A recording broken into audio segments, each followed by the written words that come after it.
রায়পুরের দত্ত পরিবারে হঠাৎ করে কি এমন ঘটল যার কারণে একের পর এক নানান ধরনের অশুভ অস্বাভাবিক বাধা বিপত্তি ঘটতে শুরু করল? তবে কি কোনো অভিশাপ এলো রায়পুরের দত্ত ভিলার উপর, নাকি এ অতৈলৌকিক কোনো কিছু? তারানাথ তান্ত্রিক কি পারবেন এই সমস্যা থেকে দত্তপাড়ির সদস্যদের উদ্ধার করতে, নাকি তিনিও ব্যর্থ হবেন? এই সকল প্রশ্নের উত্তর পাবেন আজকের এই গল্পে। নমস্কার শ্রোতা বন্ধুরা, অন্ধকারের গল্পকথার সাম্রাজ্যে আপনাদের সকলকে স্বাগত। আমাদের আজকের নিবেদন লেখক সুরজিৎ ঘোষের কলমে তারানাথ তান্ত্রিক ফ্যানফিকশন বাস্তুদোষ। গল্পের সূত্রধার ও গল্প পাঠে শুভ, তারানাথের চরিত্রে পার্থ, অন্যান্য চরিত্রে কৌশিক, নন্দিতা, সঞ্চিতা, RNM অভিষেক ও কুণাল। শুরু হতে চলেছে আজকের গল্প তারানাথ তান্ত্রিক ফ্যানফিকশন বাস্তুদোষ।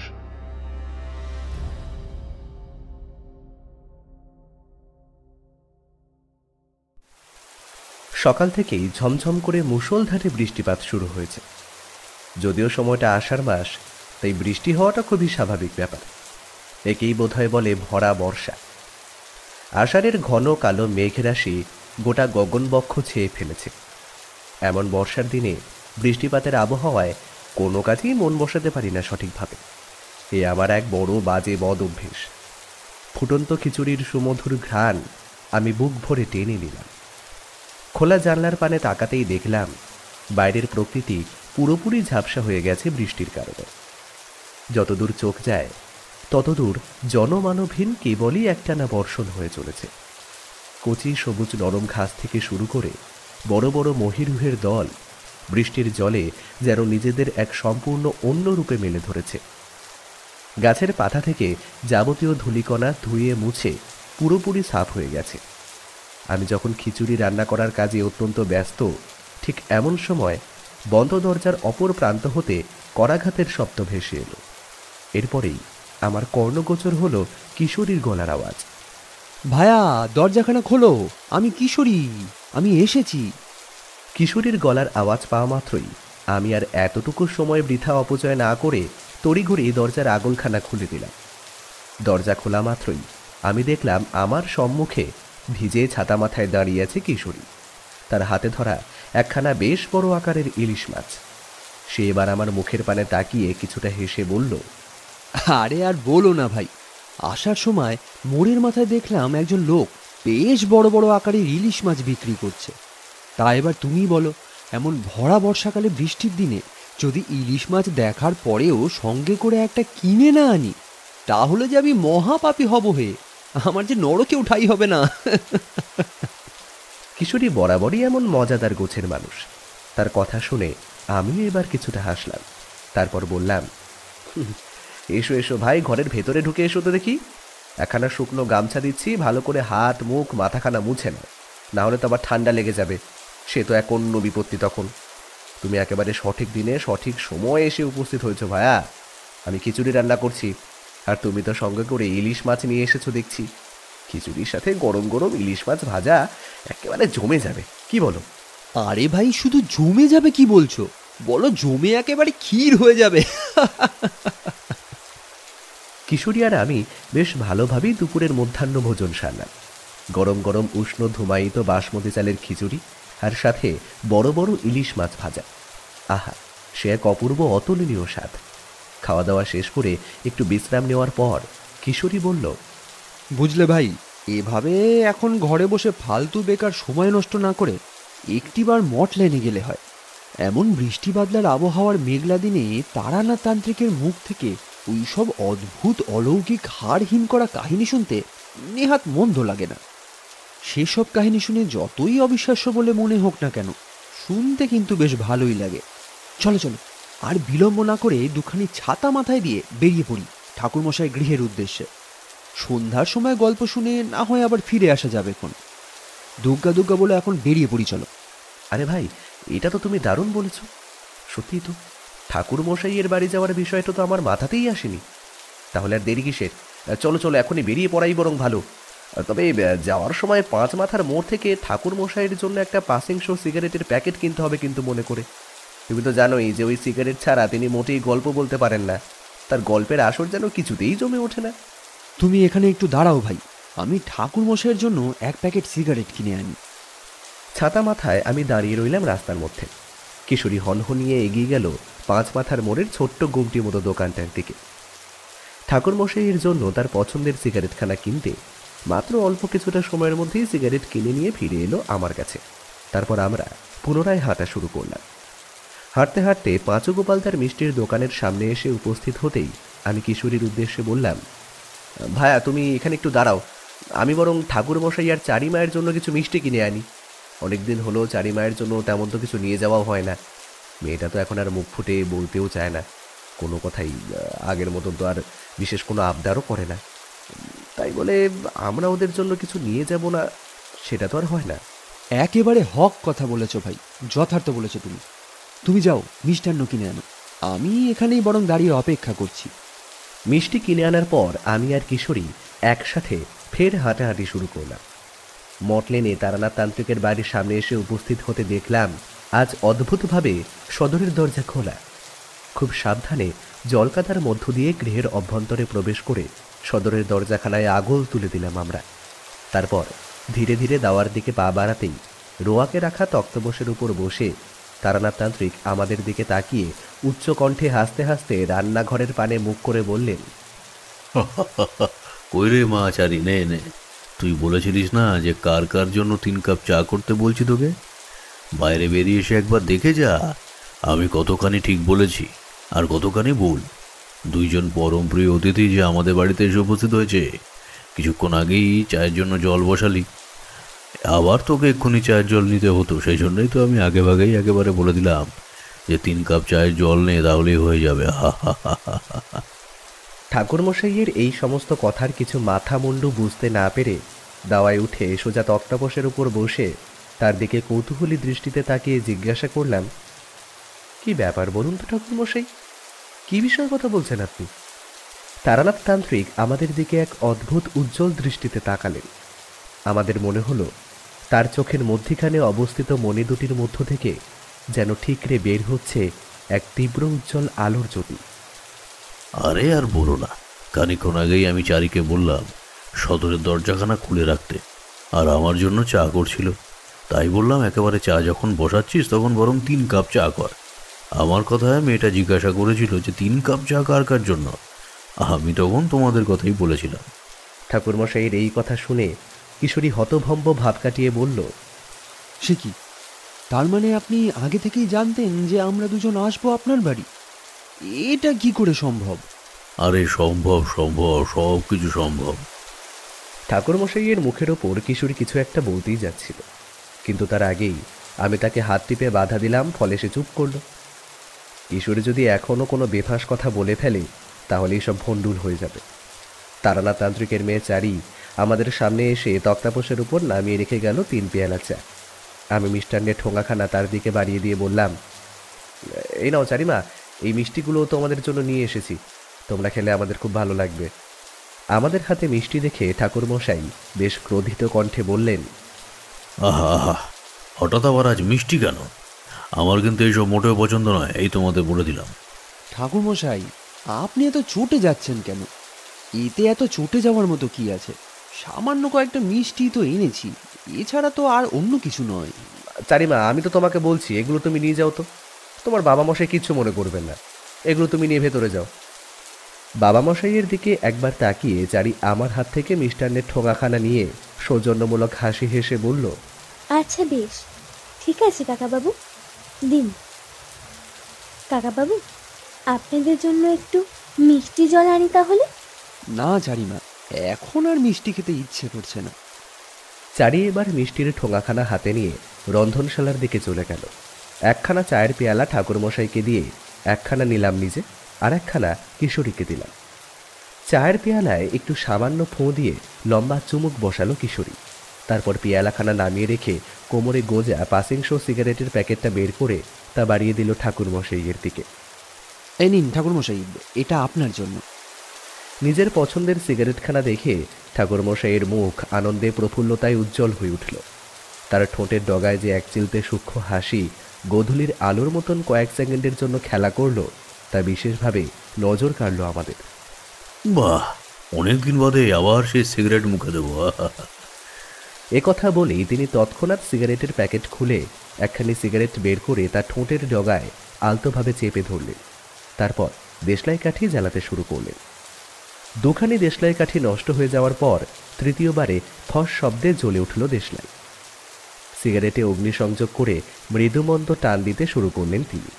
তারপর নাক মুখের মাধ্যমে বাতাসের মধ্যে ছড়িয়ে দিলেন অফুরন্ত ধোঁয়া।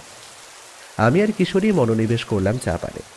বাইরে তখনও অবিশ্রান্তভাবে ঝমঝম শব্দে মুষলধারে বর্ষণ হয়েই চলেছে। বৃষ্টির জলের সাথে ধুয়ে যাচ্ছে এঁটেল মাটির কাদা। উঁচু উঁচু নারকেল, তাল আর সুপারি গাছের মাথাগুলো প্রবল হাওয়ার দাপটে এদিক ওদিকে আবার ওদিক থেকে এদিকে দুলতে শুরু করেছে পাগলের মতন। দিনের আলো ফুরিয়ে আসতে এখনও বেশ কয়েক ঘন্টার ব্যবধান থাকলেও এমন মেঘলা দিনের কারণেই হয়তো কয়েক ঘন্টা আগেই পরিবেশ জুড়ে বেশ গাঢ় অন্ধকার ঘনীভূত হয়ে এসেছে। শীতল উত্তরের বাতাস এসে সোজাসুজি ঝাপটা মারল আমাদের শরীরে, গায়ে যেন কাঁটা ধরিয়ে দিল একেবারে। কিশোরী চা পান শেষ করে এক হাতের তালুর ওপর আর এক হাতের তালু ঘষতে ঘষতে সুবোধ বালকের ন্যায় অনুরোধের ভঙ্গিমায় ঠাকুরমশাইয়ের উদ্দেশ্যে বলল, ঠাকুরমশাই, এবার তাহলে বেশ জমজমাট একখানা গল্প শোনান দেখি। হ্যাঁ, অবশ্যই। তোমরা যে গল্প শোনার টানেই আমার কাছে বারবার ছুটে আসো তা কি আর আমি জানি না ভেবেছ? আমি বিলক্ষণ জানি সে কথা। তা বলো, আজ কি ধরনের গল্প শুনতে চাও? ভয়ের গল্প বলুন ঠাকুরমশাই। আজ আমরা গা ছমছমে একটা ভয়ের গল্প শুনতে চাই। এমন বৃষ্টি ভেজা শীতল আবহাওয়ার দিনে একখানা ভয়ের গল্প হলে নেহাত মন্দ হয় না। ভয়ের গল্প শুনতে চাও আজ? বেশ, তবে আমি তোমাদের একখানা ভয়ের গল্পই শোনাবো আজ। তবে এই কাহিনী কোনো ভৌতিক কাহিনী নয়। ভূত প্রেত পিশাচ ছাড়াও যে গায়ের রক্ত জল করা ভয় লুকিয়ে থাকতে পারে তেমনই এক ঘটনার কথা বলবো আজ, যা আমার অতীত জীবনে ঘটেছিল। তবে আর দেরি কেন ঠাকুরমশাই, এবার তাহলে শুরু করুন সেই ঘটনার কথা। আমার তখন কাঁচা বয়স।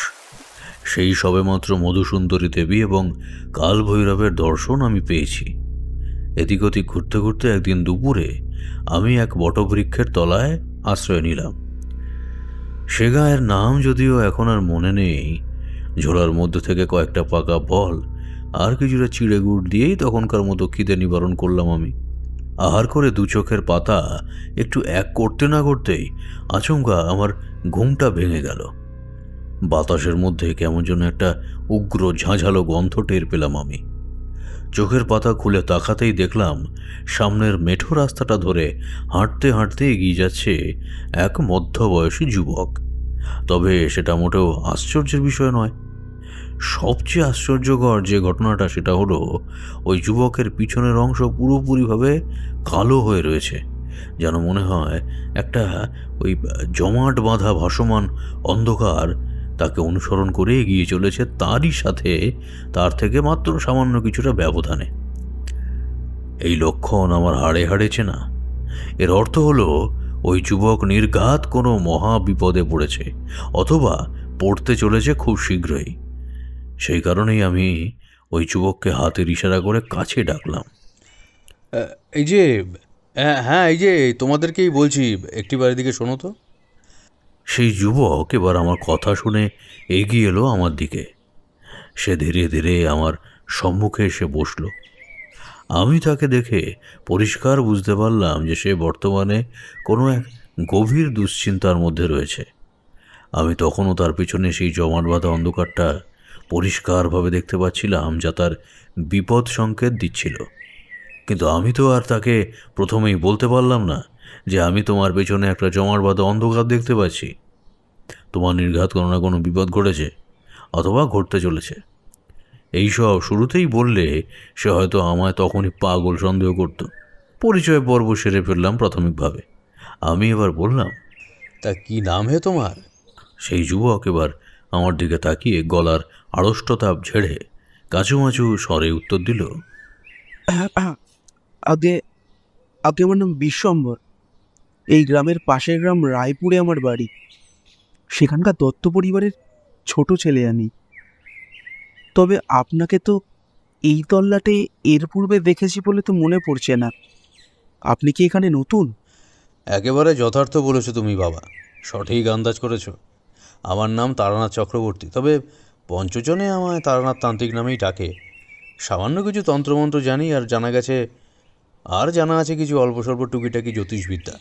তাই দিয়েই সর্বদা চেষ্টা করি সাধারণ মানুষের কাজে নিজের শিক্ষাকে প্রয়োগ করতে। বিপদগ্রস্ত মানুষদের বিপদ থেকে উদ্ধার করাই আমার মূল কর্তব্য, প্রধান দায়িত্ব। মূলত আমি একজন তন্ত্রসাধক এবং জ্যোতিষবিদ। এই কথা শোনার পর সেই যুবকের মুখে একটা মলিন হাসির আভা যেন ফুটে উঠল। সে কৌতূহলী দৃষ্টিতে আমার দিকে তাকিয়ে টান টান উত্তেজনাপূর্ণ গলায় জিজ্ঞাসা করল, আচ্ছা আচ্ছা, আপনি এবার আমার হাত দেখে আমার ভূত ভবিষ্যৎ সম্পর্কে কিছু কথা বলুন তো দেখি। সেই যুবক অর্থাৎ বিশ্বম্ভরের কথা শুনে আমি কিছুটা হেসে উঠলাম। সে তার নিজের ডান হাতে তালু মেলে ধরতে যাচ্ছিলই, কিন্তু আমি তার আগে বলে উঠলাম, থাক, তোমাকে আর এই সামান্য বিষয়ের জন্য অযথা ডান হাতে তালু মেলে ধরতে হবে না, সে প্রয়োজন নেই। আমি তোমার মধ্যললাট দেখেই বলে দিতে পারবো তোমার ভূত আর ভবিষ্যৎ। বিশ্বম্ভর, তোমার জন্ম মাসের 10 থেকে 15 তারিখের মধ্যে। তোমার বর্তমান বয়স 25 বছর 3 মাস 2 দিন। এ তো গেল তোমার ভূত অর্থাৎ অতীতকাল। এবার বলি তোমার বর্তমান এবং ভবিষ্যৎ সম্পর্কে। দেখো বিশ্বম্ভর, আমার সামান্য শক্তি দিয়ে যেটুকু যা বুঝতে পারছি তাতে বর্তমানে তোমাদের পরিবারের মধ্যে এক মহা দুর্যোগ নেমে এসেছে।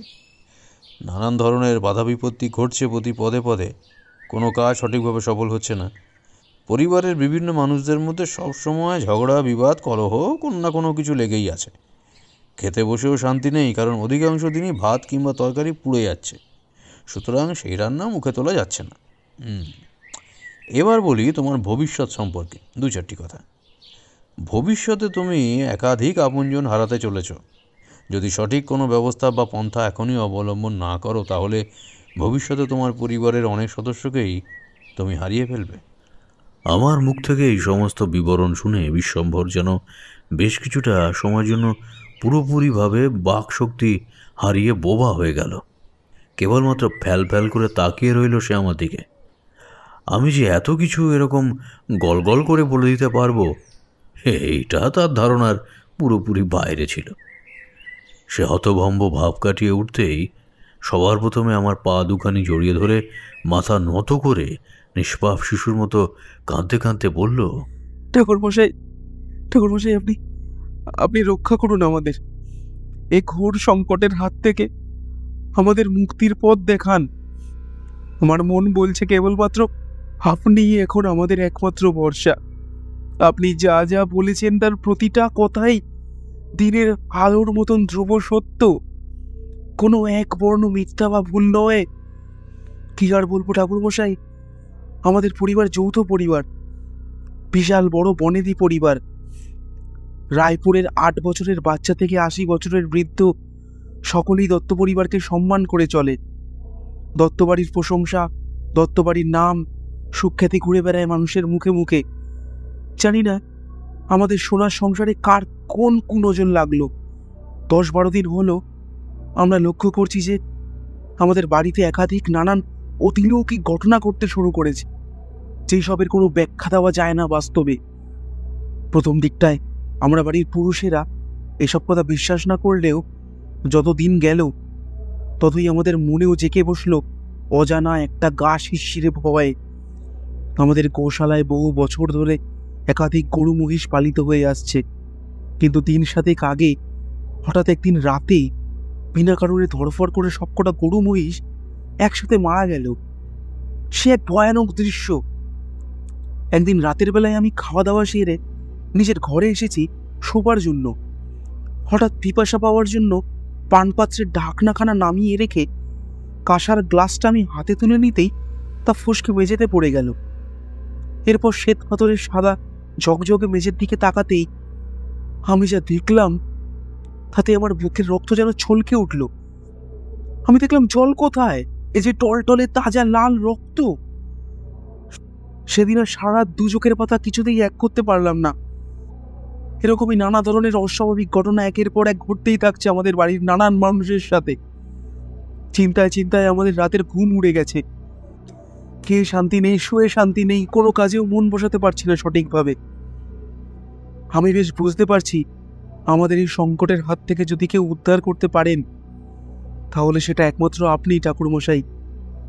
ঠাকুরমশাই, একবার যখন ঈশ্বর আপনার সাথে আমার মোলাকাত করিয়ে দিয়েছে, তখন আপনি আর দয়া করে মুখ ফিরিয়ে নেবেন না।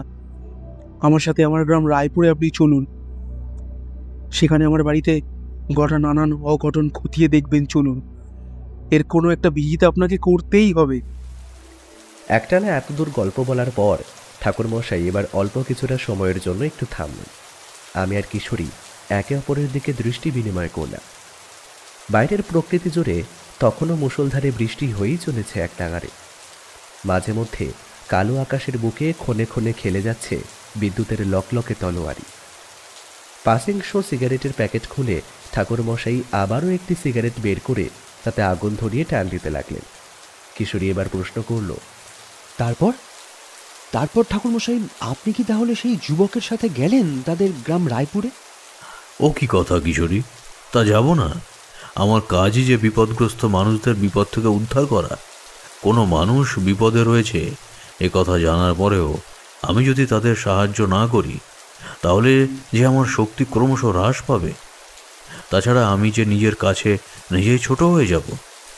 আমার গুরুদেবের অন্তত তেমনটাই আদেশ ছিল আমার প্রতি।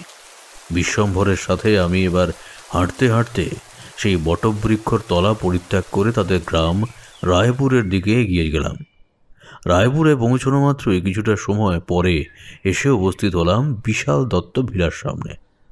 দত্তবাড়ির মতো এক বৃহৎ বনেদি পরিবারকে দেখে আমার চোখ রীতিমতো কপালে উঠল। বিশ্বম্ভর তার পরিবারের সকলের সাথে আমার পরিচয় করিয়ে দিল। স্নান সেরে যৎসামান্য কিছু আহার করে আমি এবার একটু জিরিয়ে নিলাম। ওগো, তোমরা কে কোথায় আছো? তাড়াতাড়ি একটিবার এসে দেখে যাও এদিকে। এদিকে মহা অঘটন ঘটে গেছে। চিৎকার চেঁচামেচিতে আমার ঘুমটা ভেঙে গেল। ঘুম ভাঙতেই আমি দেখলাম সন্ধ্যার অন্ধকার নেমে এসেছে দিক বিদিক জুড়ে। বাইরে থেকে শোরগোলের আওয়াজ ভেসে আসায় তাড়াতাড়ি শয্যা থেকে নেমে আমিও বাইরে বেরিয়ে এলাম। দীপান্বিতা দেবী অর্থাৎ বিশ্বম্ভরের মা ঠাকুর ঘরের মেঝেতে জ্ঞান হারিয়ে লুটিয়ে পড়ে আছেন সংজ্ঞাহীন অবস্থায়। ঠান্ডা জলের ছিটে তার চোখে মুখে দিতেই ধীরে ধীরে জ্ঞান ফিরে এলো তার। পরিবারের সকলে তাকে জিজ্ঞাসা করল যে তিনি কি কারণে এরকমভাবে জ্ঞান হারিয়ে ফেললেন এভাবে। বেশ কিছুটা জল পান করে উত্তরে তিনি থমথমে সুরে একটা শুকনো ঢোক গিলে বললেন, আমি আমি সন্ধ্যা দিতে আসার জন্য ঠাকুর ঘরে এসেছিলাম। সন্ধ্যার পঞ্চপ্রদীপ জেলে আরতি করছিলাম এক মনে। সবকিছু ঠিকঠাকই ছিল, কিন্তু হঠাৎ করে আমার হাত থেকে পঞ্চপ্রদীপখানা পড়ে ঠাকুরের সিংহাসনের কাপড়ে আগুন লেগে গেল চোখের সামনে। হাতের কাছে ঘটি ছিল, ঘটির সবটুকু জল ঢেলে সেই আগুন কোনো ক্রমে নেভাতে সক্ষম হলাম আমি। কিন্তু এরপর যা ঘটল তাতে জ্ঞান হারানোটাই ছিল অত্যন্ত স্বাভাবিক। কোথাও এতটুকু বাতাস বইছে না, অথচ ওপর থেকে এক এক করে বিভিন্ন ঠাকুরের বাঁধানো তৈলচিত্রগুলি সব মেঝেতে পড়ে ভেঙে যেতে লাগলো। তোমরা তোমরা নিজের চোখে দেখো ঠাকুর ঘরের কি অবস্থা হয়েছে। আমি আমি তোমাদের বারবার বলছি, এখনো হাতে সময় আছে, এখনো সুযোগ আছে কিছু করার। আমাদের বাড়িতে কিছু একটা ঘটেছে গো, না হলে এরকম অঘটন এর আগে কোনো দিন ঘটেনি। এটা মোটেও কোনো সাধারণ বা তুচ্ছ বিষয় নয়।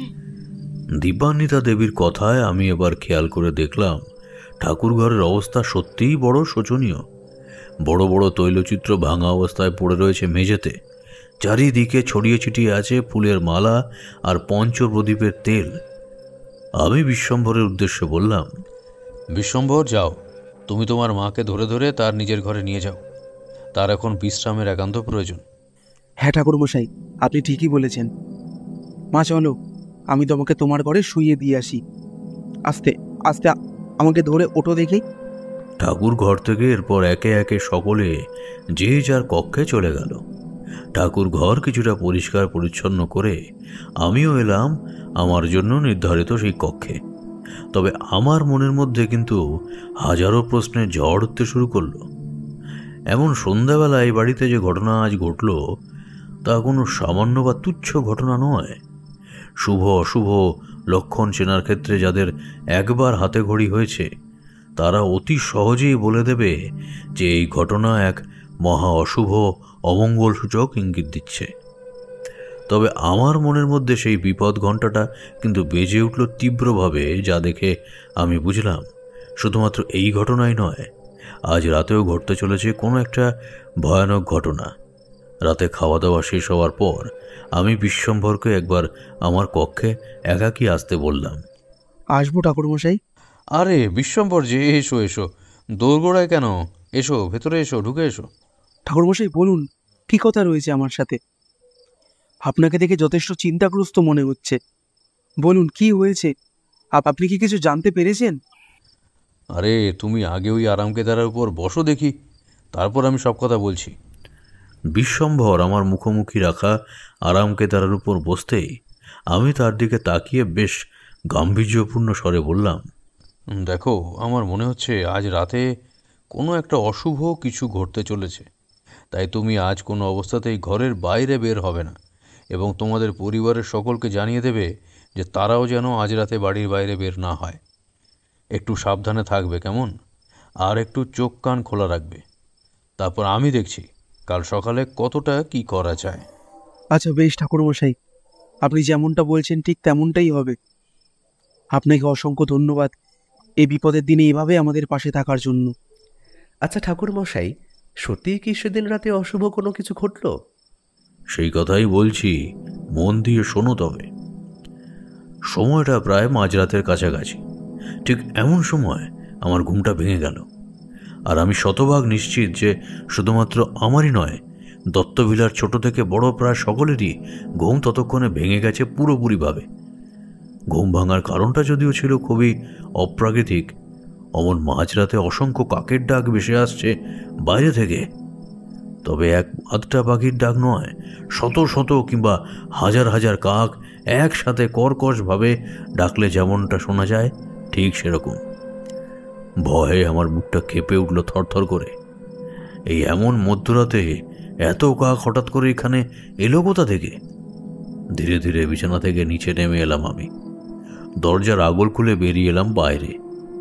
লক্ষ্য করে দেখলাম দত্ত পরিবারের প্রত্যেকটি সদস্য যে যার ঘরের দরজা জানলা বন্ধ করে বসে আছে। তাদের মৃদু গুণাগুণানি আমার কানে এলো।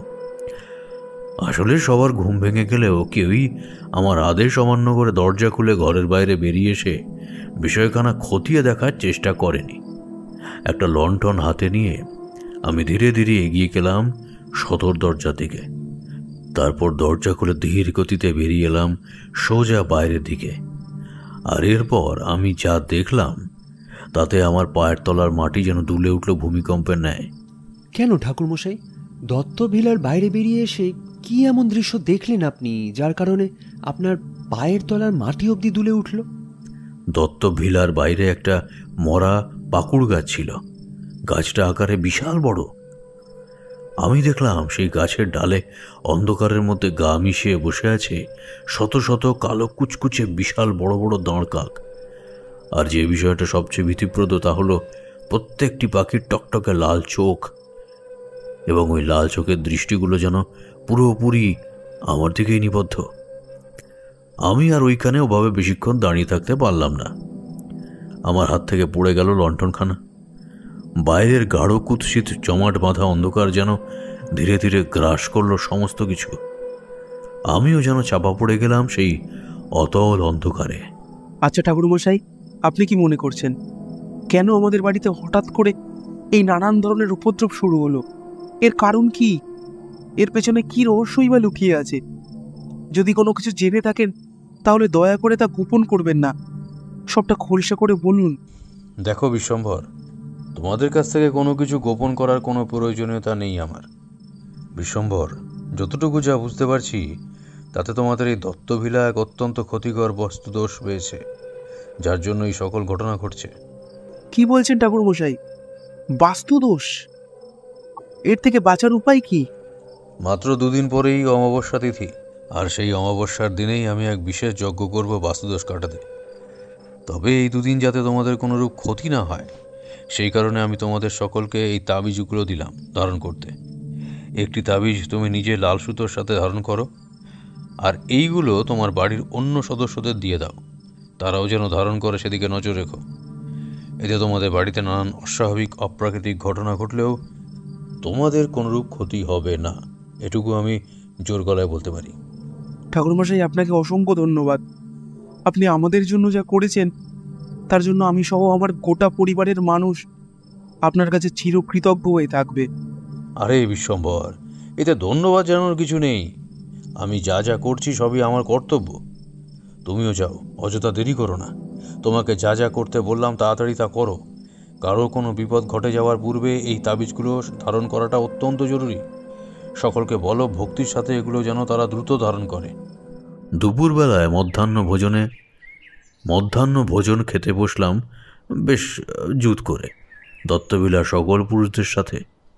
বাড়ির মেয়ে ও গিন্নিরা খুব যত্ন সহকারে সকলকে খেতে দিলেন।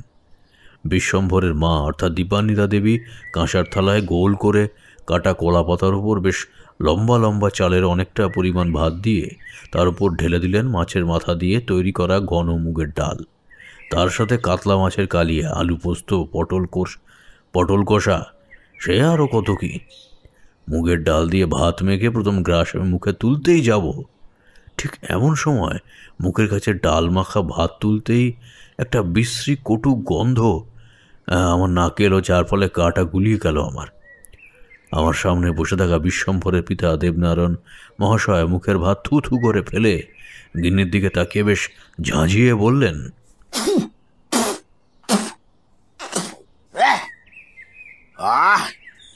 গিন্নি বলি, এসব হচ্ছেটা কি? বলি রান্না বান্না থেকে কি একবারই মন তুলে নিয়েছো? মাছের মাথা দিয়ে বানানো ডাল থেকে ভর ভর করে আঁশটে গন্ধ বেরোচ্ছে। তার ছাড়া ভাত পুরোপুরি ভাবে পুড়ে গেছে। পটলের তরকারিতে লবণ কম, আলু পোস্তে ঝাল বেশি। বলি এসব হচ্ছেটা কি? যদি ভালো করে কাজ করার মন থাকে তবে কাল থেকেই রান্নাঘরের পানে যেও, না হলে তোমাদের আর কাউকে যেতে হবে না। আমি বাইরে থেকে পয়সা দিয়ে রান্নার জন্য ঠাকুর আনবো। স্বামীর মুখ থেকে সকলের সামনে এমন ধারা কথা শুনে মুখে কাপড়ের আঁচল চাপা দিয়ে কাঁদতে কাঁদতে দৌড়ে বাড়ির অন্দরমহলের দিকে ছুটে গেলেন দীপান্বিতা দেবী। দত্তবাড়ির কর্তা দেবনারায়ণবাবুর এহেন আচরণ আমার মোটেও পছন্দ হলো না। তার দিকে তাকিয়ে আমি বেশ গাম্ভীর্যপূর্ণ স্বরে বললাম, দেবনারায়ণবাবু, এতে কিন্তু দীপান্বিতা দেবী সহ বাড়ির অন্য মেয়েদের কোনোরূপ দোষ নেই কিন্তু। এ আপনি কি বলছেন ঠাকুর মশাই? ওদের দোষ না থাকলে দোষ কার? গিন্নি হয়তো সঠিকভাবে মনোযোগ সহকারে রন্ধন কার্য করেনি, যার জন্য আজ খাবারের এই অবস্থা। আমি আর থাকতে না পেরে সকল সত্যি পরিবারের সবার সম্মুখে বসে একেবারে খোলাখুলিভাবে বলে দিলাম, আপনাদের এই দত্তভিলায় এক গুরুতর বাস্তু দোষ নেমে এসেছে দেবনারায়ণবাবু, যার কারণে আপনাদের বাড়ির অভ্যন্তরে ঘটে চলেছে একের পর এক নানান ধরনের বাধা বিপত্তি। রান্না খারাপ হওয়া, ভাত সেদ্ধ না হওয়া বা পুড়ে যাওয়া, এসবই হলো বাস্তুদোষের প্রধান লক্ষণগুলির মধ্যে একটি অন্যতম লক্ষণ। আমার এই কথা শুনে খুব স্বাভাবিকভাবেই ঘাবড়ে গেল দত্তবাড়ির প্রত্যেকে, এবং তাদের সাথে দত্তবাড়ির কর্তা দেবনারায়ণবাবুও। গেলাস থেকে কিছুটা জল ঢকঢক করে খেয়ে তিনি আমার দিকে তাকিয়ে হাতের তালু দিয়ে চোয়াল মুছে বললেন, তাহলে ঠাকুর মশাই, এইবারে কি হবে? আমাদের এই দত্তভিলার অভ্যন্তরে এক বাস্তুদোষ নেমে এসেছে। হায় ঈশ্বর, এ কি সাংঘাতিক কথা শোনালে তুমি আজ ঠাকুর মশাই! তাহলে কি আমাদের এই বহু পুরনো পূর্বপুরুষের বসত ভিটে পরিত্যাগ করতে হবে এবার? তাছাড়া কি আর অন্য কোনো উপায় নেই? দেবনারায়ণবাবু, আপনি এখনই এত ঘাবড়ে যাবেন না দয়া করে। বিচলিত হয়ে পড়ার মতো কিছু হয়নি। আমি যখন আছি তখন কোনো না কোনো একটা ব্যবস্থা করে তবেই এখান থেকে বিদায় নেব। আগামী 2 দিন পর অমাবস্যা, আর অমাবস্যা তিথির দিন ভোর থেকে মধ্যরাত অবধি আমি এক বিশেষ যজ্ঞ করব আপনাদের এই বাড়ির অভ্যন্তরে। সেদিনই এই সমস্যার কোনো না কোনো শুরু হওয়া নিশ্চয়ই হবে। তবে এই 2 দিন যাতে আপনাদের কোনোরূপ ক্ষতি না হয় সেই কারণে আমি আপনাদের প্রত্যেককে একটি করে তাবিজ দিয়েছি তা ধারণ করার জন্য। নিশ্চয়ই আপনারা এতক্ষণে সেগুলো ধারণ করেও নিয়েছেন। এখন আমার আর কিছুই করণীয় নেই। এরপর শুধু অপেক্ষা করে যেতে হবে আগামী 2 দিন পরের অমাবস্যা তিথির জন্য। সেদিনটা এভাবেই কেটে গেল, আর সেরকম কোনো কিছুই ঘটেনি যা অতিপ্রাকৃত বলা চলে। বিকেলবেলায় আমি বিশ্বম্ভরকে কক্ষে ঠেকে তার হাতে একখানা ফর্দ ধরিয়ে দিয়ে বললাম, এই নাও বিশ্বম্ভর, এই ফর্দে আমি অমাবস্যার দিন যজ্ঞের যাবতীয় উপকরণ সম্পর্কে সকল কিছু লিখে দিয়েছি। এগুলো তুমি বাজার থেকে ক্রয় করে এনে রাখো। আর কিছু জিনিসপত্র আছে যেগুলি তুমি বাজারে অর্থের বিনিময়ে পাবে না। এই যেমন ধরো, ঝোড়ো হাওয়ায় উড়ে আসা শুকনো নিম পাতা, কোনো এক আম গাছের শুকনো মরা ডালের অগ্রভাগের কিছুটা অংশ, কুচকুচে কালো পাঁঠার ডান পায়ের খুরের উপরিভাগের কিছুটা কাটা লোম, মরা শালিক পাখির বাম দিকের পাখনার পালক, সাপের কঙ্কাল, বিধবা শাড়ির কিছুটা টুকরো প্রভৃতি। এই সমস্ত জিনিস আমিই জোগাড় করে নেব আগামীকালের মধ্যে। আচ্ছা বেশ ঠাকুরমশাই, আপনি যেমনটা বলছেন ঠিক তেমনটাই হবে। আমি এই সমস্ত কিছু জিনিস ফর্দ মিলিয়ে এনে রাখবো আগামীকালকেই। আমি আর কিশোরী একসাথে এবার বেশ উসখুস করে উঠলাম, যা দেখে ঠাকুরমশাই বিলক্ষণ বুঝতে পারলেন আমাদের মনের অবস্থা। তিনি বললেন, বলছি তোমরা এখানেই একটু বসো হে, আমি ভেতর বাড়ি থেকে কিছুক্ষণের জন্য ঘুরে আসছি। এ কথা বলেই তারানাথ তান্ত্রিক সোজা কক্ষের অভ্যন্তরে প্রবেশ করলেন। নেশা বড় মারাত্মক জিনিস। আজ অবধি আমরা কোনোদিন ঠাকুরমশাইয়ের সামনে ধূমপান করিনি। তিনি প্রবীণ মানুষ, তার উপর একজন ব্রাহ্মণ সাধক, তাই তার প্রতি আমাদের এই সম্মান। তবে মাঝে মধ্যে আমাদের যখন সিগারেট খাওয়ার একান্ত ইচ্ছে হয় তখন আমরা এরকম ব্যবহার করি, যা দেখে ঠাকুরমশাই সবটা বুঝতে পেরে চা করতে বলার অছিলায় কিংবা গড়গড়া সাজার নাম করে কক্ষের ভেতরে চলে যান এবং সেই সুযোগে আমরা সিগারেটে আগুন ধরাই। কিশোরী কোমর থেকে একটি সিগারেটের প্যাকেট বের করে একটা সিগারেট নিজে নিয়ে একটা দিল আমাকে। সিগারেটে আগুন ধরিয়ে তৃপ্তি সহকারে সুখ টান দিতে লাগলাম আমরা। বাইরে তখন একইভাবে অবিশ্রান্ত বর্ষণ হয়েই চলেছে। গোটা আকাশটা যেন একেবারে আজ ছেঁদা হয়ে গেছে। মাঝে মধ্যেই বজ্রপাত ঘটছে এদিকে ওদিকে, আর সেই বজ্রপাতের কারণে কান পাতা দুর্দায় হয়ে দাঁড়িয়েছে। সিগারেট খাওয়া সমাপ্ত হলে অবশিষ্ট ফিল্টার দুটি আমরা ছুঁড়ে ফেললাম। আরও কিছুক্ষণ বসে থাকার পরে ঠাকুরমশাই পুনরায় এসে হাজির হলেন আমাদের সম্মুখে, যা দেখে কিশোরী বলল, ঠাকুরমশাই, অমাবস্যার দিন কি ঘটলো সেই কথা বলুন, তা শোনার জন্য অত্যন্ত ব্যাকুল হয়ে পড়েছি। কিশোরীর কথায় ঠাকুরমশাই কিছুটা হেসে পুনরায় শুরু করলেন তার সেই কাহিনী। আচ্ছা বেশ বেশ বলছি, মন দিয়ে শোনো তবে সে কথা। অমাবস্যার দিন ভোরবেলা থেকে আমি সেই মহাযজ্ঞ শুরু করলাম। দত্তভিলার অন্দরমহলের মাঝ বরাবর বেশ কিছুটা বালি ছড়িয়ে চারিধারে ইট পেতে নির্মাণ করলাম একটি মাঝারি আকারের যজ্ঞবেদী। তার মধ্যে অনেকগুলো চন্দন কাঠ রেখে তাতে ভালোভাবে ঘি ঢেলে অগ্নি দেবতাকে পুজো করে তার উদ্দেশ্যে প্রণাম জানিয়ে যজ্ঞের কাঠে আগুন ধরালাম। ফুলের সাজি থেকে একখানা পঞ্চমুখী রক্তজবার মালা তুলে নিয়ে যজ্ঞবেদীর চারিধারে সুন্দরভাবে তা রেখে সুসজ্জিত করে তুললাম সমগ্র জায়গাটিকে।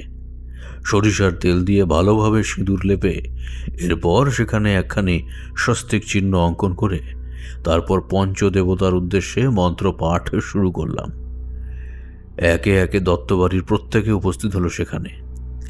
দীপান্বিতা দেবী স্নান সেরে শুদ্ধ বস্ত্র পরে আমার কাছেই বসেছিলেন, আমার হাতের সামনে সমস্ত উপাদান সামগ্রী এগিয়ে দেওয়ার জন্য।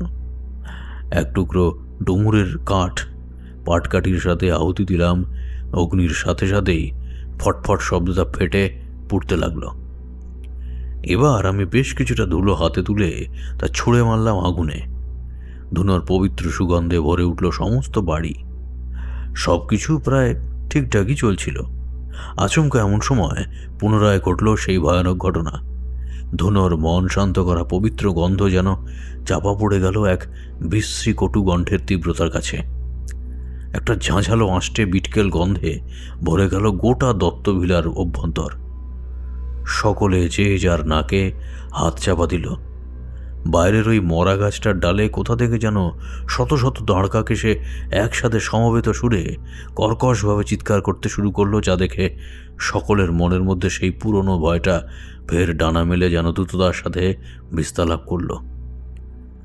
দত্তভিলার সমস্ত জানালা দরজার কাঁচ এবার একসাথে বিনা কারণে ঝনঝন শব্দে ভেঙে পড়ল নিমিষের মধ্যে। রাস্তার ধারে শুয়ে থাকা একপাল কুকুর মরা কান্না কেঁদে উঠল আকারানে। দত্তভিলার প্রত্যেকে ঈশ্বরকে ডাকতে লাগলো মনে মনে। দরদর করে ঘামতে শুরু করলো তারা। আমি তাদের উদ্দেশ্যে সান্ত্বনা সুরে বললাম, আপনারা দয়া করে ভয় পাবেন না, এসবই ঘটছে আপনাদের বাড়ির বাস্তুদোষের কারণে। এসবই এই মহা অশুভ শক্তির প্রভাব।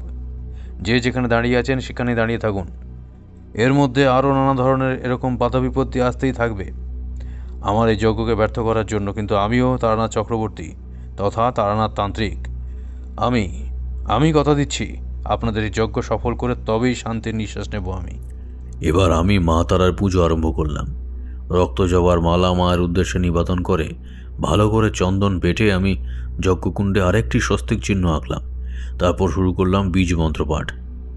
তোমাদের সেই মন্ত্র আমি বলছি না, বলাটা উচিত নয়, আর তোমাদের শোনাটাও ঠিক হবে না, কারণ তন্ত্রে অদীক্ষিত ব্যক্তিদের বীজ মন্ত্র বলা যায় না, কোনোভাবেই কোনো অবস্থাতেই বলতে নেই। যাই হোক, দেখতে দেখতে ওরকমভাবেই কেটে গেল গোটা একটা দিন। দিনের সমস্ত আলো ফুরিয়ে একসময় অমাবস্যার গাঢ় অন্ধকার নেমে এলো দিক বিদিক জুড়ে। তবে আমার মনে হলো এ আধার যেন অন্যান্য আর 5টা সাধারণ অমাবস্যা রাতের মতো একেবারেই নয়। এ আধার তার থেকেও বেশি গাঢ়। মাত্র হাত 5 দূরে থাকা জিনিসটাও চোখে পড়ে না, এতটাই তিমিরাচ্ছন্ন চারিদিক। মন্ত্রপাঠ শেষ হলে মায়ের উদ্দেশ্যে প্রণাম জানিয়ে আমি বিশ্বম্ভরের দিকে তাকিয়ে তাকে আদেশ দিলাম, বিশ্বম্ভর, তাড়াতাড়ি দত্তভিলার সদর দরজা ভিতর থেকে ভালোভাবে বন্ধ করে দাও। আর বাড়ির মেয়ে বউদের বলো চারিদিকে যেন তারা প্রদীপ জ্বালায়। কোথাও এতটুকু অন্ধকার যেন না থাকে এই বাড়ির অভ্যন্তরে। আমার কথা শোনা মাত্রই বিশ্বম্ভর এক প্রকার দৌড়ে গিয়ে বাড়ির সদর দরজা ভালোভাবে বন্ধ করে দিল। দীপান্বিতা দেবী সহ বাড়ির অন্যান্য মেয়েরা তড়িঘড়ি করে মাটির প্রদীপ জ্বালাতে আরম্ভ করলো বিভিন্ন জায়গায়। দেখতে দেখতেই গোটা বাড়ি আলোকিত হয়ে উঠল। অমাবস্যা রাতের অশুভ আধার যেন বিলীন হয়ে এলো একটু একটু করে। আমি এবার 2 চোখ বন্ধ করে শুরু করলাম মহাযজ্ঞের সেই মহামন্ত্র পাঠ। দরজা জানালা বন্ধ। ঘরের অভ্যন্তরে একটা ঝোড়ো বাতাস উঠল মন্ত্রোচ্চারণের সাথে সাথে। সেই ঝড়ের দাপটে এলো পাথাড়িভাবে ধপধপ শব্দে ঘরের যাবতীয় জিনিসপত্র পড়তে লাগলো মেঝেতে। ভেঙে চুরমার হয়ে গেল অনেক দামি দামি জিনিসপত্র সামগ্রী। চোখের পাতা খুলে কিছুটা ধুনো তুলে নিয়ে আগুনের সজোরে ছুঁড়ে তা মারতেই একটা কালো অন্ধকারের ঝোড়ো বাতাস যেন ঘূর্ণন বেগে ক্রমশ পাক খেতে খেতে এসে মিশে গেল আগুনের কাছে। তারপরেই সবকিছু শান্ত হয়ে এলো, স্বাভাবিক হয়ে গেল। আমি বিশ্বম্ভরের দিকে তাকিয়ে মুখে উজ্জ্বল হাসির রেখা ফুটিয়ে বললাম, আর কোনো চিন্তা নেই হে বিশ্বম্ভর, তোমাদের সকল বাস্তুদোষ কেটে গেছে পুরোপুরিভাবে। তোমরা এবার নিশ্চিন্ত থাকতে পারো, আর কোনো সমস্যা হবে না তোমাদের বাড়িতে। দত্তবাড়ির সকলে এবার এক এক করে এসে আমার পদধূলি মাথায় নিল। আমার শত আপত্তি থাকলেও তারা সকলেই আমায় প্রণাম করল। আমি তাদের আশীর্বাদ করলাম ও ঈশ্বরের কাছে তাদের মঙ্গল কামনা করলাম। এরপর কয়েকটা দিন আমি দত্তভিলাতেই ছিলাম, কিন্তু আরেকটিবারের জন্য কোনরূপ কোনো অস্বাভাবিক ঘটনা অথবা অঘটন ঘটেনি। সব কিছু সম্পূর্ণ ঠিকঠাক ছিল। বিশ্বম্ভরকে কাছে ডেকে আমি বললাম, বাবা বিশ্বম্ভর, আমার এখানকার সকল কাজ শেষ হয়েছে। এবার তবে আমার ফিরে যাবার পালা। তোমাদের বাড়িতে নেমে আসা বাস্তুদোষ আমি চিরতরের জন্য কাটিয়ে দিয়েছি।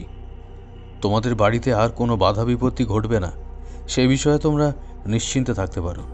আপনাকে আর ধন্যবাদ দিয়ে আমি ছোট করতে চাই না ঠাকুরমশাই। শুধু এটুকু বলবো যে আজ আপনি আমাদের জন্য যা করলেন সে কথা আমরা আজীবন দত্তবিলার প্রত্যেকটি মানুষ মনে রাখব। আমরা আপনার কাছে চিরকৃতজ্ঞ হয়ে গেলাম ঠাকুরমশাই। আরে এতে কৃতজ্ঞতা জানানোর কিছু নেই। আমি যা করেছি তা ছিল আমার কর্তব্য। আমি এখন তাহলে এলাম। আপনাকে আটকে রাখার ক্ষমতা বা দুঃসাহস দুটোর কোনোটাই আমার নেই ঠাকুরমশাই, তাই সে চেষ্টাও করব না। তবে এই কথা আমাকে দিন যে আমাদের পরিবার যদি ভবিষ্যতে আবার কোনোদিন বিপদে পড়ে, তাহলে আপনি আসবেন সেই বিপদ থেকে উদ্ধার করতে। এই জগৎ সংসার গোল বিশ্বম্ভর গোল, নিশ্চয়ই আমাদের আবার দেখা হবে। তুমি এসব নিয়ে এত ভেবো না। আর বিপদের কথা আগে থেকে মনে আনতে নেই, এতে অমঙ্গল হয়। আমি তাহলে এলাম কেমন? ঈশ্বর যদি চান আবার আমাদের দেখা হবে। এবার তাহলে আপনি কোথায় যাবেন ঠাকুরমশাই? আমি হেসে জবাব দিলাম, সে তো আমি নিজেও জানি না। আমার দু চোখ যেদিকে যাবে আমিও সেদিকেই যাব। তোমাদের মতোই হয়তো এমন কোনো বিপদগ্রস্ত মানুষের আমাকে ভীষণ প্রয়োজন। ঈশ্বরের ইচ্ছায় তাদেরকেও বিপদ থেকে উদ্ধার করার দায়িত্ব নিজের কাঁধে তুলে নেব। এই যে আমার জীবনের মূল লক্ষ্য। বুঝলে হে কিশোরী, শুনলে তো রায়পুরের দত্তপরীর বাস্তুদোষের কাহিনী। আজকের গল্প তাহলে এই পর্যন্তই। ভালো লেগেছে তো ভূত বা প্রেতাত্মা ছাড়া গা ছমছমে ভয়ের গল্প? যাদের সাথে ঘটে তারাই বোঝে সেই ঘটনা ঠিক কতখানি ভয়ানক ছিল। তোমরা এই ঘটনা গল্প কথার মতো শুনে থাকলেও দত্তবাড়ির মানুষেরাই জানে সাক্ষাৎ এক অভিশাপ নেমে এসেছিল তাদের বাড়ির অভ্যন্তরে। দারুণ ঠাকুরমশাই, অন্যান্য আর 5টা কাহিনীর মতোই এই কাহিনীও ছিল বেশ ভালো লোমহর্ষক ও রোমাঞ্চকর। আসলে আপনার মধ্যে একটা আলাদাই ব্যাপার আছে। আপনার মুখনিসৃত প্রতিটা কাহিনী যেন জীবন্ত হয়ে ওঠে। কি হে ভায়া কিশোরী, আজকের মতন কাহিনী তো শেষ, এবার তাহলে ওঠে যাক নাকি? হ্যাঁ ভাই, চলো। ঠাকুরমশাই, আজ এলাম তাহলে। হ্যাঁ, এসো। আগে হ্যাঁ ঠাকুরমশাই। ঠাকুরমশাইয়ের কাছ থেকে বিদায় নিয়ে আমি আর কিশোরী এবার বেরিয়ে এলাম মটলিনের রাস্তায়। মুষলধারে এক নাগারে হয়ে চলা বৃষ্টির কারণে রাস্তাঘাট পুরোপুরি জলমগ্ন হয়ে উঠেছে। জলকাদার বুকে ছপছপ শব্দ তুলে আমরা দুই বন্ধু এবার এগিয়ে চললাম আমাদের নিজেদের গন্তব্যের উদ্দেশ্যে।